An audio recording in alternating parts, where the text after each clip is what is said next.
राजकीय पॉलिटेक्निक मिर्जापुर के इस पवित्र प्रांगण में आज मुख्य अतिथि के रूप में पधारे हमारे बड़े भाई आदरणीय राहुल प्रकाश जी, समादरणीय पटेहरा ब्लॉक प्रमुख आदरणीय पटेल जी, हमारे इस कॉलेज के मुखिया परम आदरणीय प्रधानाचार्य राकेश सर, साथ ही साथ हम सभी के लिए एक सदैव प्रेरणा स्रोत के रूप में विद्यालय में कार्यरत आदरणीय धीरेश श्रीवास्तव सर, आप सभी लोगों को मैं विशेष रूप से इसलिए प्रणाम करता हूं कि आप लोग लगातार मुझसे संपर्क करके यहां पर आने के लिए प्रेरित करते रहते हैं। दर्शक दीर्घा में, श्रोताओं की दीर्घा में आदरणीय घनश्याम सर है, मैं आपसे जब भी आता हूं जरूर यहाँ पर मुलाकात होती है। राजकीय पॉलिटेक्निक मिर्जापुर से सन 2013 में मैं पास आउट हूं और अब ये बातें मैं पिछले वर्ष भी बता चुका हूं, इसको बताने का दोबारा कोई मकसद नहीं होता। मुझे याद आता है कि ये संस्था वो संस्था है जो केवल इंजीनियर या वैज्ञानिक नहीं बनाती है, ये संस्था मंत्री, विधायक, सांसद ये सब बनाती है, क्योंकि जो भी निर्वाचन, हालांकि ये एक दुखद स्थिति भी है क्योंकि इसकी वजह से हमारे छात्रों का लगभग 1 या 1.5 महीने का पूरा जो पाठ्यक्रम है वो प्रभावित होता है, एक दूसरी स्थिति है। लेकिन ये संस्था वही संस्था है जहां से हमारे आदरणीय राहुल भैया को जिला निर्वाचन अधिकारी द्वारा प्रमाण पत्र दिया जाता है कि भैया विधायक हो गए हैं। और राजस्व विभाग में होने के नाते मुझे यहाँ पर आकर लगभग 1 माह तक उस दौरान ड्यूटी करनी पड़ती है। मैं जब भी आता हूँ तो यहाँ सदैव गुरुजनों का सानिध्य मिलता है, गुरुजनों का आशीर्वाद मिलता है। बस एक चीज की कमी रहती है, वो आज पूरी होती है, आप सभी छात्रों का, आप सभी हमारे मित्रों का, हमारी छोटी बहनों का, आदरणीय गुरुजनों का। और इसीलिए मुझे जब मंच पे आमंत्रित किया जा रहा था तो मैंने कहा नहीं, मैं अपने साथियों के बीच में, अपने भाइयों के बीच में बैठूंगा। अभी कुछ हमारे साथियों ने जल पे बहुत अच्छा, जल संरक्षण पे बहुत अच्छा एक क्या बोलते हैं, सांकेतिक दृश्यांकन प्रस्तुत किया। तो एक छोटी सी कविता मैं आपके बीच में देना चाहूंगा इस उद्देश्य से कि शायद आप लोग समझिए संकल्प क्या होते हैं। दर्द जिसे सालता नहीं, स्वप्न वही पालता नहीं।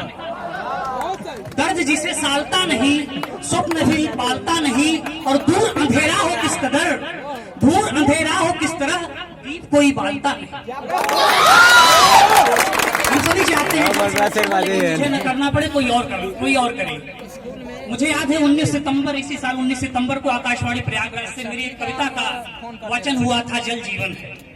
मुझे उसकी कुछ पंक्तियां याद आती हैं, अगर आप लोगों की अनुमति हो तो पढ़ना चाहूंगा। अनुमति कैसे दी जाती है आप बताएंगे मुझे। मैं कोई बहुत रोमांटिक कविता पढ़ के आप लोगों को बोर नहीं करना चाहूंगा, आप लोग सुनते रहते हैं यूट्यूब पे कुमार विश्वास को। कविता है, जल जीवन है। जल से झील नदी झरने हैं, जल पोखर तालाब समुद्र है। जल से बादल, जल से वर्षा, जल से जमा हुआ हिम्मत है। जल धरती आकाश पवन है, जल जीवन है, जल जीवन है, जल जीवन। सीप शंख मोती है जल से, सीप शंख मोती है जल से, जल से घर खलिहान खरौंदे। सीप शंख मोती है जल से घर खलिहान खरौंदे। जल से ही जीवन अंकुर है, जल से बीज लताएं पौधे। जल से ही फसलें हैं वन है, जल जीवन है, जल जीवन है। और आप लोगों को अगर आप इतिहास का अध्ययन करेंगे तो सदैव आपको यह जानकारी मिलेगी कि हमारी सभ्यताएं, हमारा जो आदिम संस्कार जहाँ से विकसित होता है वो नदियों के किनारे से ही विकसित होता है, चाहे नील नदी की सभ्यता हो या सिंधु घाटी सभ्यता हो। तो अगर कुछ इतिहास का बोध आपके बीच में है तो इसको समझिएगा कि जल से ही सभ्यता पुरातन, जल ही अधुनातन का वाहक। जल से ही सभ्यता पुरातन, जल ही अधुनातन का वाहक। जल से सृष्टि प्रलय है, जल से जल संस्कृतियों का अभिभावक। जल से जल ही मानवता का धन है, जल जीवन है, जल जीवन है, जल जीवन है। और मैं जब आपके बीच में अपने आप को पाता हूँ तो कविता मुझे उस समय की याद आती है जब मैं 2013 से यहाँ से पास आउट होकर गया था। और जब मैं लौटा था तो मुझे अपने बैच के कुछ लोग नहीं दिखाई दिए, तो मुझे वहीं से कविता याद आती है कि ओ मौसम के परिंदे की, आप लोग सुन चुके हैं पहले भी।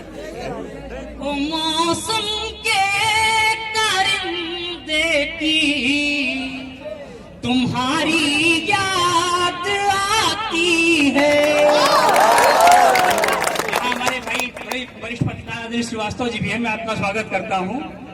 आदरणीय राहुल भैया के लिए 4 पंक्तियां देना चाहता हूं कि हो गई अग्नि परीक्षा स्वर्ण तब कुंदन हुआ है, हो गई अग्नि परीक्षा स्वर्ण तब कुंदन हुआ है, आज वो पगधूल फिर से सिर चढ़ा चंदन हुआ है, ना किसी दल की न निर्दल की विजय जनतंत्र की, लोकमत से लोकप्रिय का लोक अभिनंदन हुआ है, लोकमत से लोकप्रिय का लोक अभिनंदन हुआ है।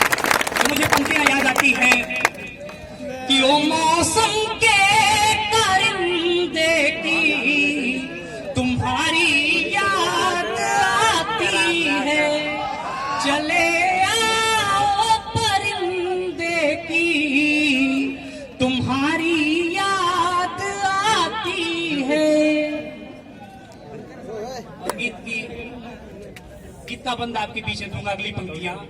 क्यों पवन छोड़ बैठे हो, क्यों आंगन छोड़ बैठे हो, जहां थी कैद याद क्यों वो दर्पण तोड़ बैठे हो, क्यों बचपन छोड़ बैठे हो, क्यों यौवन छोड़ बैठे हो, क्यों पतझड़ छोड़ बैठे हो, क्यों सावन छोड़ बैठे हो।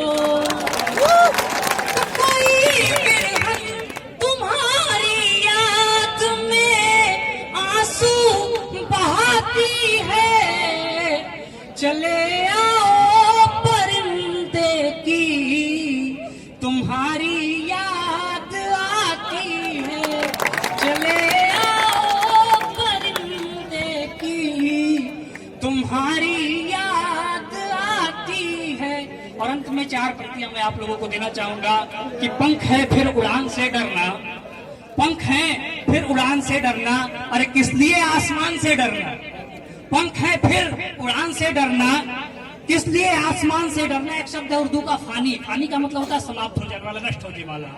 पंख है फिर उड़ान से डरना, किस लिए आसमान से डरना, हौसला रख, हौसला रख, ये धुंध है फानी, किस लिए इम्तिहान से डरना, पंख है कि उड़ान से डरना, किस लिए आसमान से डरना। बहुत बहुत धन्यवाद।